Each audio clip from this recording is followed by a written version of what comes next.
नमस्कार मित्रों। कई बार ऐसी चर्चा हो रही है कि पाकिस्तान का अब क्या होगा। उसकी आर्थिक स्थिति तो बहुत ही बिगड़ी हुई है। ऊपर से उनके यहाँ आतंकवादी हमले भी लगातार हो रहे हैं। अमेरिका में डोनाल्ड ट्रंप के सत्ता में आते ही समग्र विश्व में हलचल मच गई है और इससे भारत भी प्रभावित हुआ है और होता भी रहेगा। परंतु आज हम बात करेंगे हमारे छोटे भाई और लड़ झगड़ कर हमारे लाखों लोगों की कत्ल, बलात्कार तथा तार आदि से प्राप्त किए हुए मेष लग्न की कुंडली धारण करके आधी रात को बने इस्लामिक रिपब्लिक ऑफ पाकिस्तान की। भारत की कुंडली में वृषभ लग्न है तथा तृतीय भाव में 5 ग्रह मिलकर प्रबल राजयोग का निर्माण करते हैं और कुछ गणना दर्शाती है कि काल सर्पयोग भी बनता है। राहु लग्न में तथा केतु सप्तम भाव में है, द्वितीय धन भाव में मंगल है। सामने पाकिस्तान की अगर बात करें तो मेष लग्न की कुंडली में प्रथम भाव में राहु तथा शनि है। मेष लग्न सैन्य तथा उससे जुड़ी हुई गतिविधियों को दर्शाता है, परंतु हम बात करेंगे पाकिस्तान के भविष्य की। मेष लग्न में बैठे शनि महाराज इस समय पाकिस्तान का भविष्य लिख रहे हैं, ऐसा मान लीजिए। और जब शनिदेव मार्च के अंत में मीन राशि में प्रवेश करेंगे तब मेष राशि के सरस्वती का प्रारंभ हो जाएगा। भारतीय सामान्य मान्यताओं के आधार से कहे तो पाकिस्तान के मस्तक पर शनिदेव का सवार होना उसको दुस्साहस करने पर मजबूर करेगा और उसका नेतृत्व मंगल जब करेगा तो कुछ धमाकेदार अवश्य होगा।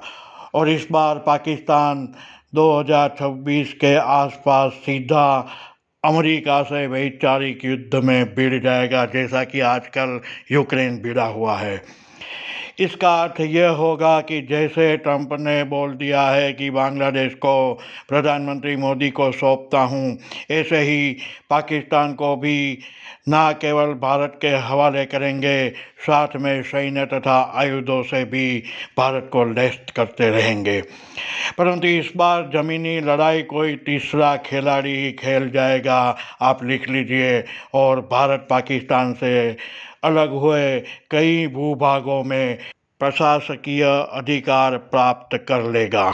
हम पाकिस्तान की इंडस्ट्री तथा पाकिस्तानी एलिट वर्ग से सीधा कहना चाहेंगे कि भारतीय सामान्य मान्यताओं के अनुसार आप लोग अपना एक अकाउंट अमेरिका में भी खुलवा दीजिए। आपका समय अप्रैल 2025 से शुरू हो रहा है। रही बात सनातन धर्म की, तो सनातन का ध्वज पाकिस्तान से होता हुआ और आगे निकलेगा तथा शांति और स्थिरता के लिए ईरान, इराक जैसे राष्ट्र भी भविष्य में इसमें जुड़ सकते हैं। भारत को अपनी हथियाई हुई भूमि को एक बार फिर से प्राप्त करने का संपूर्ण अधिकार है। ये बात आप अवश्य याद रखिए और ये बात भारत साबित भी करके दिखाएगा। हम कह सकते हैं कि हिंदू सिख धर्म के सामान्य जन अब अपने पुरखों के शहर कराची, रावलपिंडी, लाहौर तथा नीलम वैली एवं हैदराबाद, सिंध तथा क्वेटा जा सकेंगे। और मुल्तान, जिसे संतों का शहर माना गया है, तथा बलोचिस्तान में माता हिंगलाज की यात्रा भी सकुशल और बड़ी आध्यात्मिकता से कर सकेंगे। और ये सब हो सकता है 2026 के बाद। 2026 मार्च से 2027 मार्च तक के समय में पाकिस्तान के सामान्य जन से हमारा अनुरोध रहेगा कि वो अपने धर्म के साथ साथ हिंदू सिख धर्म को भी पवित्र माने और धर्म के साथ भाईचारा तथा सह अस्तित्व का निर्माण करें। यही उनके लिए लाभ करता रहेगा और उसका भविष्य बनाएगा।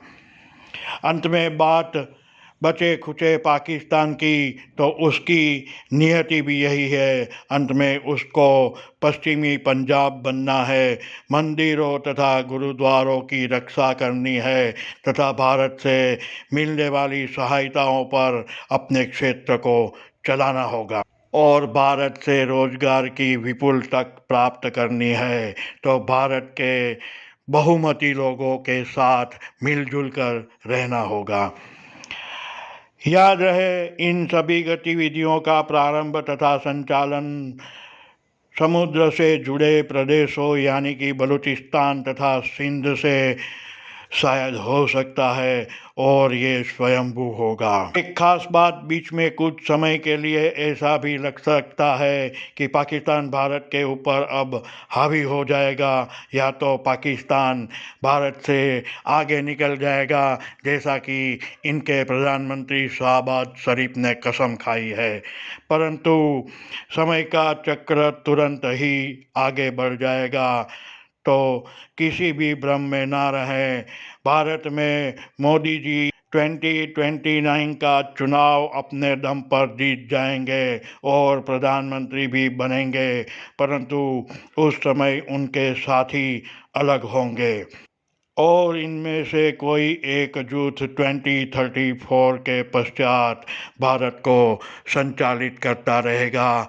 और हमें ये कहने की आवश्यकता नहीं है कि ये जो नया जूथ बनेगा वो सनातन धर्म, हिंदू धर्म से प्रेरित होगा।